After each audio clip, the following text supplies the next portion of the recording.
अच्छा जी, अस्सलाम वालेकुम. कोई any questions, please? Bashir Yad Sahib is here, but Abdul Rashid Sahib is not here, is he? No.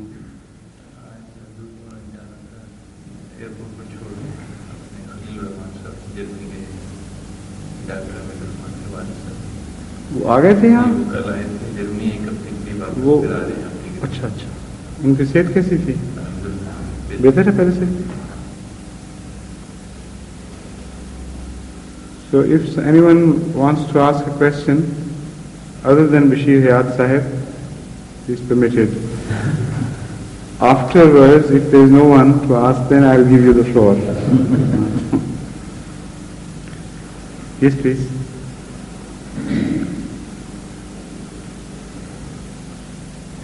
Assalamualaikum. See, the Sufis now generally, well, they claim to have some contact or in a different way contact with God, and normally they don't oppose even Hazrat Masih Maud alayhi salatu wasalam. At the same time, they don't conform openly. They say that they have regard for Hazrat Masih Maud alayhi salam, but practically it doesn't appear to be so, or apparently doesn't appear to be so. Who they? You are just over much generalizing the statement. You might have met one or two Sufis with this bent of mind, but every Sufi, so-called Sufi, is not like that. We know many Sufis here who are strongly opposed to Hazrat Masih Maud alayhi salatu wasalam. The movement here is in contact, partly with some Ahmadis, and they are very difficult nuts to crack in this regard. Yes, I have particularly in mind the Sufis whom I have been contacting in Iran. I don't know much about the Iranian Sufis. Are they Shias? Well, they are not exactly that, but they have a different way of attitude. And for example, they show some acts which are not like nationalism acts or something, and they claim that these are due to their contact with the God. This is very confusing for the people, and they claim if Hazur could kindly shed some light on their on what? There is nothing to shed light upon. In fact, you are shedding light on certain aspects without forming your question. My question is, it is confusing for the people, their attitude. Their attitude is confusing the people. For the people. That is correct. That's my observation. You are quite right. Yes, that's it. But as far as their position is concerned, if we could shed further light as to where they stand and what's their position. That's my vis-a-vis what? Position against or in comparison to or with regard as to how could the general public or the people form some... You are asking the position of those Sufis whom I don't know. Yes, I can. Yes. Thank you, Master. Yes, please. Sorry.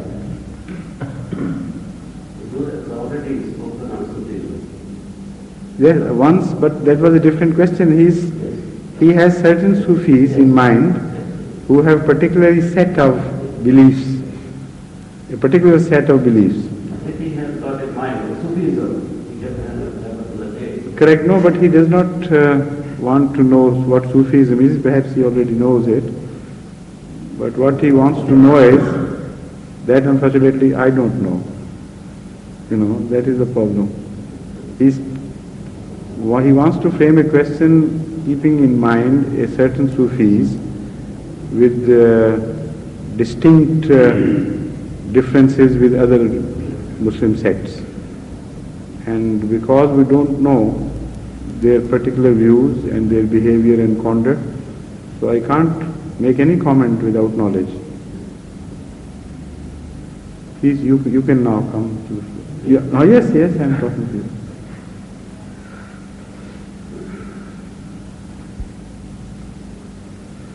How many questions have you brought this evening? Assalamu alaikum. Hazur, first, if I like to start with one question. If that is an appetizer before if that is sufficient for the whole evening, I don't know the answer. Let's see.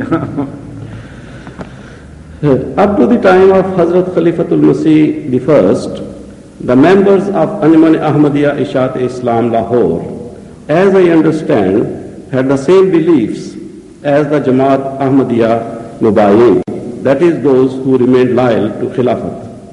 But afterwards, they had different beliefs to my knowledge. Would Hazur kindly explain? Excuse me. The first statement on which you want to build the question is not correct, unfortunately. It was during the first caliphate, that is Hazrat Khalifatul Masih Awwal's time, that they had already surfaced with a distinct set of beliefs. And repeatedly they were reprimanded by Hazrat Khalifatul Masih Awwal Radiyallahu Ta'ala Anhu, and they were kept under strict harness for a while. But afterwards, as the death approached, then they started creating a sort of fitna so openly that it became a very prominent issue at that time.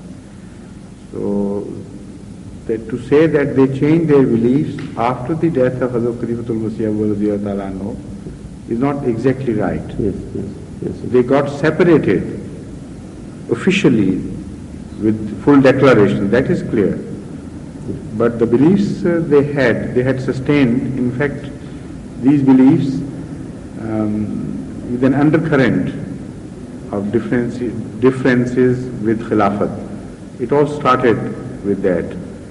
And now, keeping this state of affairs in view, now you can frame your question, what the question is. My question is, Hazur, would Hazur kindly explain the change in their beliefs and reasons thereof, especially for the new converts and younger generation, as they still believe the promised Messiah as a reformer for this age and also accept the books of the promised Messiah? Right, please sit down. As I briefly mentioned, their differences started with Khilafat, in fact. And they started with a particular person, in fact, whom they thought, they feared, would become the future Khalifa for the Jamaat.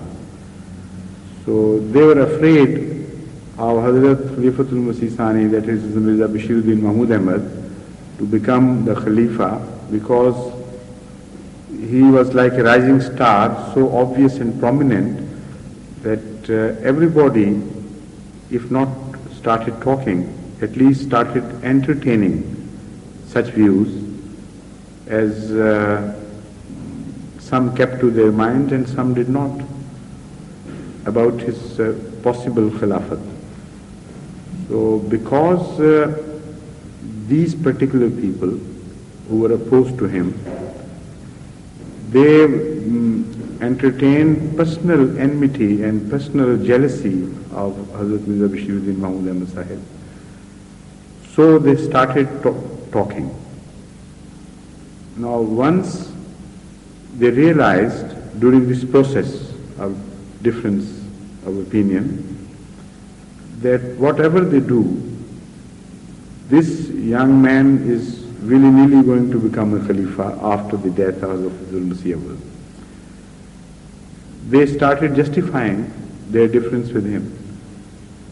The only way they could wriggle out of this difficulty was to start preaching about the institution of Khilafat and propagating that this was not necessary, because as long as the institution of Khilafat remained there, they had absolutely no choice to replace Hazrat Mirza Bashiruddin Mahmud Ahmad Radiyallahu Ta'ala Anhu and choose one of the Khalifas which of their own liking. So this was the first defeat accepted by them in positively realizing that this game is lost, and then changing their stance to principles instead of personalities. And this was a better looking way of opposing him, obviously. It had some nobility if you differ in principles rather than on personalities. So anyway, they started propagating that we accepted Hazrat Khalifatul Masih Awwal Radiyallahu Ta'ala Anhu as a person, as the most pious man. Otherwise, as far as the rights inherited from Hazrat Masih Maud are concerned, those rights belong to Anjuman. This was the first seed of dissension that they sowed. Now, this further developed, and this concept further developed, and they started saying that Hazrat Khalifatul Masih Awwal was a spiritual man, highly spiritual, and was an exceptional character. So Anjuman, it was the Anjuman who chose him. But it was not that the Anjuman gave up the right for choosing forever. For one particular instance, the Anjuman decided to give her powers over to a certain person. So they were in a way delegated powers. And the Sadr Anjuman still retains the power of being the true inheritors of Hazrat Masih Maud authority for all times to come. Secondly, they started saying that the powers which Anjuman enjoys, in fact, are the powers which evolve from a system. And it is a democratic age, and this is the democratic system which Hazrat Masih Maud has given to the community, conforming to the dictates of time. When they started saying it, the reason was that if they wanted to do away with Khilafat, they had to do away with Nabuwat as well.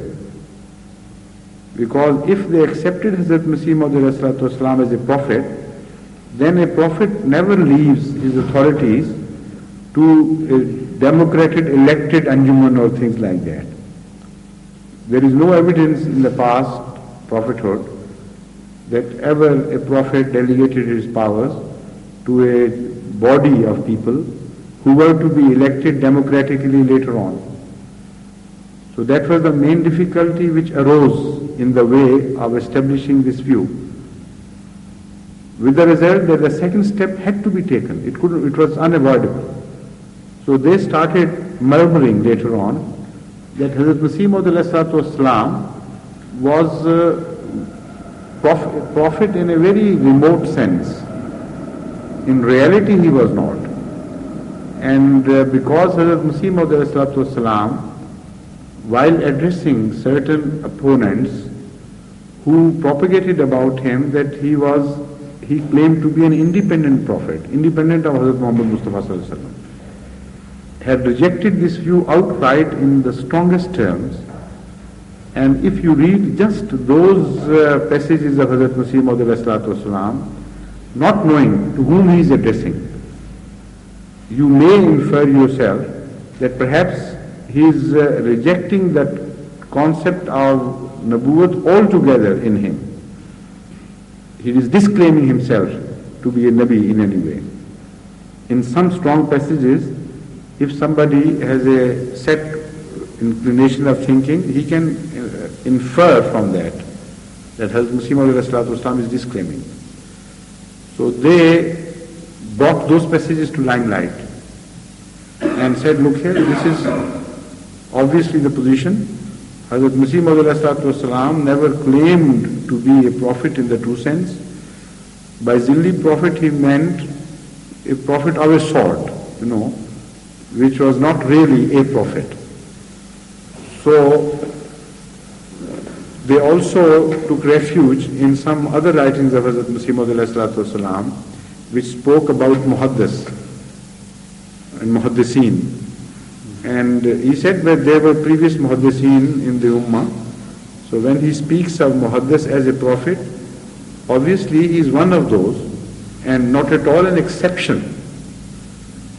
So this is how they completely somersaulted and turned volte-face, and in fact they got renegated from the Jamaat.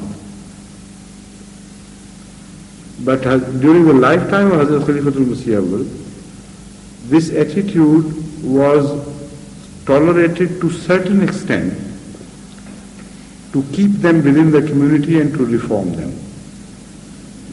But whenever things went too far, Hazrat Khalifatul Masih Awwal had to talk to them in strongest terms. Some of those sermons are famous and have been oft quoted in Jamaat Ahmadiyya's Khilafat Day speeches, in which he very clearly tells them that these views are totally wrong, they have nothing to do with Ahmadiyya. So, at the time of Hazrat Khalifatul Masih Awwal's death, Hazrat Muslim Maud radiyallahu ta'ala anhu, knowing that originally their differences had all emanated from their personal dislike of him, offered them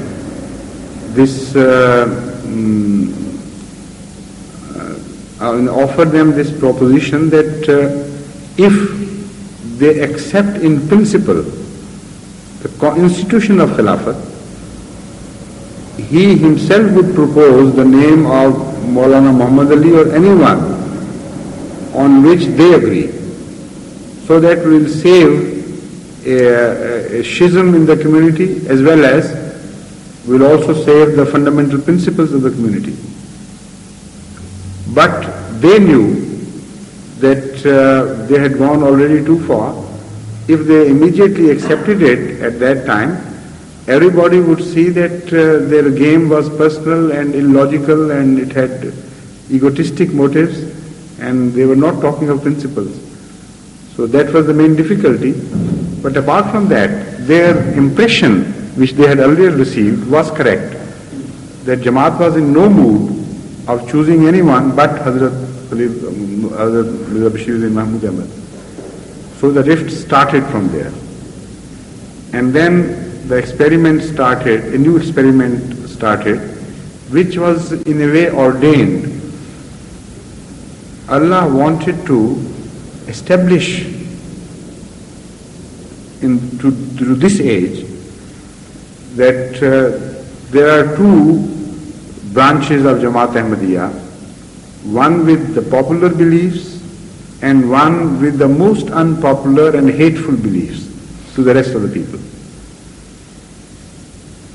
Yet, when they both try to gain converts from the society, the result is that though that Jamaat with the most popular beliefs in accordance with the requirements of age, that Jamaat, instead of gaining converts, is losing its own members and begins to diminish in every respect. And that part of the community which stood on principles, however bitter those principles were to the rest of the world, they started gaining converts from right and left and growing at such rapid pace that it is a very interesting lesson to be drawn from this comparison. Now they were left with two views, obviously, no nubuwwat. So the most hateful claim of Jamaat Ahmadiyya to the rest of the Muslim world is obviously the claim of Hazrat Masih Maud to be a prophet, a subordinate prophet, of course. So that difficulty was removed from their way. No barrier was left between the non-Mubayin and the rest of the Muslims. Secondly, it was the age of democracy. Everybody was talking of democracy and still does. So they started launching a campaign against Amariyat, that is dictatorship. And they said Khilafat of Mirza Mahmud, whatever sort whatever type of Khilafat it would be tantamount to just dictatorship and nothing more, because there is no Nabi, so no Khilafat. Now the comparison is only between one branch of the community accepting democracy and the other accepting dictatorship. So this experiment was launched by, I understand, the decree of Allah, and you can see the results of the comparison. The fact is that to begin with, they claimed, the non-Mubayyin, that the majority is with them to the tune of 90% or thereabouts, as far as the people go. And as far as the finances of the community go, it was their claim, and that was quite right, that we have left, we had left a few annas in the coffers of Sadr Anjuman Ahmadiyya, and we will see how they run the community. With 90% of Ahmadiyya community, according to them, siding with them, and with only a few annas left to the Sadr Anjuman Ahmadiyya's Baitul Mal, and also another comparison was made by them. They said the very cream of the community in wisdom, experience, education, it has also joined hands with us. All the important Amaideen, they called them. And in many places it was so. In fact, Northwest province was controlled by a few people at that time, by a few elders of the community, and almost entirely they took to the views of Ghair Mubayyin, non-conformists. So the result was that in the Punjab, most often those who were left with Hazrat Muslim Maud, attached with the Khilafat in the beginning, were the common run of the people in the Punjab. And they also got attached to him not because of any doctrinal decisions they had made. They just had love for Hazrat Masih Maud alayhi salatu wasalam and an inbred faith of Khilafat. They couldn't live without Khilafat. So these were the two factors. Out of love, they could not be separated from Hazrat Masih Maud alayhi salatu wasalam's chosen son and a promised son. That they had in their minds, that he is the promised son. Secondly, their love of the institution of Khilafat. These two advantages, in fact, they turned out to be advantages later on. These two advantages stood in their favor and they decided to remain in the community. But they were just a common message. Or those companions of Hazrat Masih Maud alayhi salatu wasalam, apart from this particular group, who were fortunate enough to remain in Qadian under his supervision and in his close companionship, they without fail, illa mashallah, except for one or two instances, they accepted Khilafat and left them. But within a few months, even those so-called masses which had followed them, for instance from Sialkot district or some other parts of Punjab, Gujarat and other places, they also started abandoning them and running to Qadian for Khilafat. So this is how it started, and the process is still in progress. There is a constant desertion of good people from the Lahori community in favor of Jamaat Ahmadiyya Mubai. It still goes on everywhere. I still receive letters from all over the world where the Lahori community people are inclined towards Ahmadiyyat. Either they have accepted or they are in the process of accepting. Only yesterday I received a letter from Fiji that the group which I mentioned earlier, which had met me, although their leader was dead unfortunately before he could accept Bai'at, those of his mind, They are now coming to Jamaat Ahmadiyya. Repeatedly they have started saying their prayers behind them, and now they have fixed an appointment with the leaders of the community for a dialogue on this issue. And it was hoped very strongly that inshallah within a matter of days they will accept Ahmadiyya, the true Ahmadiyya. So this goes on, and their number goes on diminishing still. Yet, according to Hazrat Muslim Maud prophecy, they will not be totally wiped out. A thin strain, perhaps from among them, a streak, would continue, just to prove that this was the most popular experiment as far as popularity goes, and it totally failed, as against those values which were extremely unacceptable to the rest of the world, and those values won. That shows the hand of Allah. So that is one way of looking at this difference and the opinion, difference in opinion and difference of attitude of both the communities. The other way is, which I generally adopt when I speak to the non-Mubayyin, and this I want to tell you because I think this is the best approach to them, because there is very little you have to remember from the books, very little you have to learn from a scholar.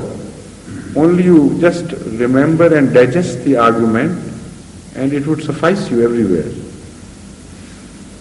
Some non-Mubayyin once came to see me, and they wanted to discuss the difference of opinion with reference to Hazrat Masih Maud writings. They always do this.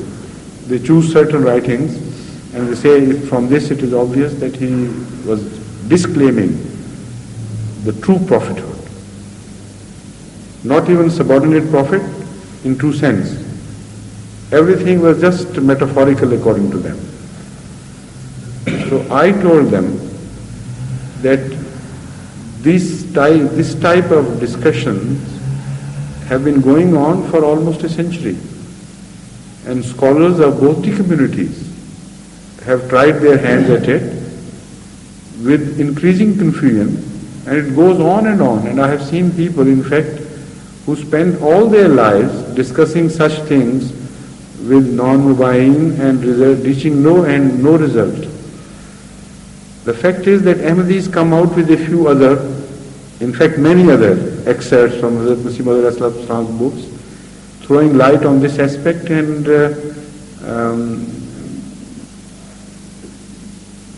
establishing the fact that the Nabuwwat which he is denying is a different type of Nabuwwat. All that stands independently against Hazrat Muhammad Mustafa Sallallahu Alaihi Wasallam. That is totally rejected by him.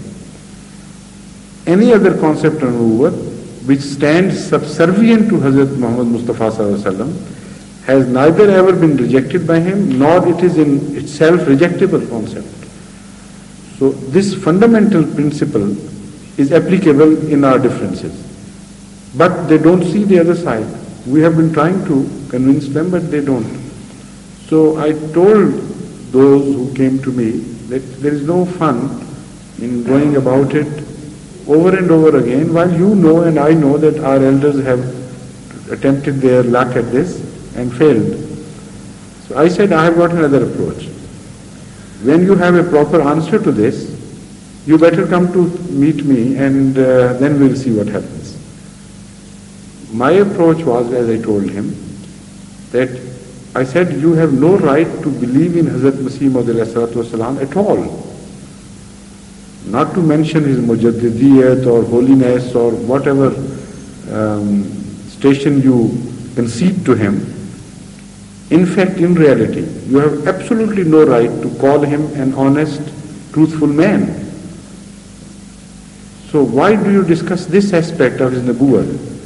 First, prove to me that according to your beliefs, he can be proved to be an honest, truthful man. Now he was shocked at this approach. I said, no, I'm going to explain that.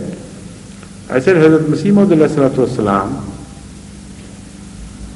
did not only prayed for his children, but he also gave us the glad tidings There is a big difference between this and just saying prayers. He said, addressing Allah, बशारत तूने दी और फिर ये औलाद, कहा हरगिज नहीं होंगे ये बर्बाद, बढ़ेंगे जैसे बागों में हो शमशाद. बशारत क्या है? एक दिल की ग़िज़ा दी, फसुब्हानल्लज़ी अख़्ज़लानी, that you gave me the glad tidings that I would give you pious progeny and I will not let them be destroyed at all. They will flourish like cypress trees in gardens, and they will produce fruit and leaves profusely. This promise you have given me as a food for my spirit and my soul. How can I thank you enough? Subhanallah zi akhzal adi, all praise be to you. You are above any fault, any faltering, and you are the being who has totally defeated and put to flight my enemies. Akhzal adi. I said, now you have been saying that a son of Noah is being born again. But about the son of Noah, it was positively told to Nuh that he will be destroyed, he would be destroyed. It was not that Allah promised that this son would be saved and then he was destroyed. So when Hazrat Nuh misunderstood the message and put this issue to Allah Ta'ala, he had a very strong reproof about it. He said, no, he is not your son. But in this regard, Hazrat Masih Maud clearly speaks of those that physical progeny he had received already. And about that progeny, he is talking that I prayed and Allah not only accepted the prayer but had given me the glad tidings. So I said, your attitude is this, that the entire offsprings of Hazrat Masih Maud, entire progeny, one and all, got totally destroyed. Not a single one among them was saved. Even today, I told him, there is not a single person having the blood of Hazrat Masih Maud whom you can claim to take sides with you. And he is taking sides with views which are completely opposed to Hazrat Masih, according to you, opposed to Hazrat Masih Maud, and they are in negation entirely to whatever Hazrat Masih Maud came for. So, on one hand, Hazrat Masih Maud says, Basharat tune di aur phir ye aulad. Now, if a mistake was committed, he should have been rectified by Allah. But he lived on to see them progress like it was promised, and Allah never said that when did I tell you that these are the boys and girls who are going to be my chosen ones? He never put him right. So anyway, such a person who makes such a claim and whatever is proved in future is exactly the opposite. The entire family, the total blood is proved to be entirely corrupt and lost. I said, after that, what right do you have to believe in him as a pious man, not to mention a mujaddid or anyone of high station? Such a man this is exactly, I said to him, this is exactly the stance of Lekram which you are taking against Hazrat Masih Maud. Only he had the honesty to say, you are a liar, and you don't have that honesty. He made exactly this claim that entire progeny of yours would be totally destroyed. And Hazrat Masih Maud opposing him said, no, Allah has told me that you will be lost, your progeny would be destroyed, not mine. They would be the blessed chosen servants of Allah. So this is in fact a fight between Lekram and Hazrat Masih Maud. And I told him, in this fight you are siding with Lekram, less the honesty of Lekram, in drawing the right conclusion. The facts remain the same as far as Lekram goes or Jamaat Ahmadiyya law goes. The difference is only in between inferences. So when he heard this, he left without discussion. This one of the groups who was present. In fact, he was leading this view. And next Jalsa Salana, I met him as an Ahmadi with the grace of Allah who had accepted Ahmadiyya. And he told me that that was enough for me. The same approach was taken by me in Fiji. They are the people who came to see me. They were quite some stalwarts of the Lahori cause, and they were experts in discussing Hazrat Masih Maud claims through his writings. They had quite some tricks up their sleeves. But when I took this approach, they were nonplussed, absolutely. Because there is no room left for any inference other than this. So this is my general approach, and I think those who are not well versed in Hazrat Masih Maud writings, those who are not well armed against the non-Mubayyin, this should be the general approach they should adopt.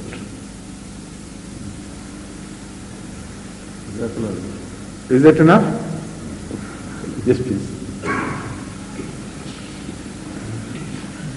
Yes, please. ताड़ा थकेवा तो नहीं लथया होगा गाली, हैं? अल्लाह फजल करे, फिर आप दवाई लें फौरी। पहले तो डॉक्टर को बुलवाएं, है क्या? डॉक्टर मुजीब को फोन करवाओ, किसी को भेजो। Hazur, coming back to Ghair Mubayyin again, in spite of all the trouble which these people gave to Hazrat Khalifatul Masih Awwal Raziyallahu Ta'ala Anhu, and all the disturbance, trouble, divisions they created during Hazrat Muslim Maud Raziyallahu Ta'ala Anhu's times, yet Hazrat Muslim Maud Raziyallahu Ta'ala Anhu permitted us to say their namaz janazah, who had taken bayat on the hands of Hazrat Masih Maud alayhi salatu wassalam. And as a matter of fact, I am one of the people who said the namaz janazah of Mauli Muhammad Ali Sahab, because Abdul Aziz Sahab Mughal Raziyallah, he said, so I just followed him there. So there must have been some reasons.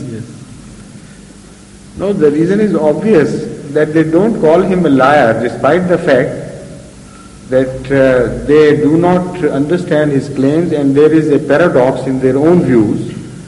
But that paradox being there, they still claim that Hazrat Masih Maud was right in his claims, though they don't accept that Hazrat Masih Maud had made these claims. So there is a marked difference between their point of view and the point of view of the rest of the non-Ahmadis. But this question was also asked there, why don't you say at Fiji, why don't you say prayer behind us if there is not any fundamental difference? So I told them that the fundamental difference has a reason later on. The leader is dead now, I don't have to name him. He took the stance that I accept Hazrat Masih Maud honestly. And the people in Pakistan or India are not known to us, their attitude or misbehavior, whatever it is. But we assure you that we people here are innocent in our differences. What we believe, honestly we believe, and if you persuade us enough, we may follow you. But if somebody among us dies, or somebody among us is leading the prayer, they wanted this aspect to be clarified. Why don't you say prayer behind our imams, either in janazah or in other salat? So I told him that the main problem is that if your father was being abused in the worst possible terms by someone, you would not say janazah prayer of that person if he dies, not to mention to say janazah and salat behind him. But if a spiritual father is being abused by a community and the rest through quiet consent concede that and do not protest against that, then how can the people, the followers of that spiritual leader, say their prayers behind such people? So this is a very strong sentimental issue. It's not just the issue of doctrinal differences.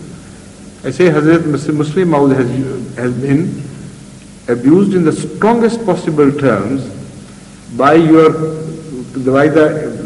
so-called responsible members of your community. So much so that filthiest possible books have been written about him, and Mia Abdul Manan Sahib has written the forewords of such books. And the whole attitude of Misri and all these people who were so-called elders of that community, that attitude is so shocking that if it is not condemned by you, at least I have no mind to say my prayer behind such a person, because spiritually it's impossible for me. So if you condemn that attitude, well and good. Then if you say in totality that Hazrat Masih Maud was right in his claims, then there is obviously no harm, because you are innocent people, you have not deviated after accepting.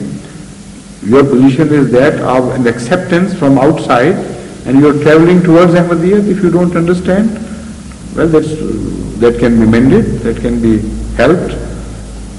So they understood this attitude. They said, yes, you are quite right. After all our community leaders have done, we don't have any right to claim that you should come and start following us. So they said their prayer behind me then afterwards.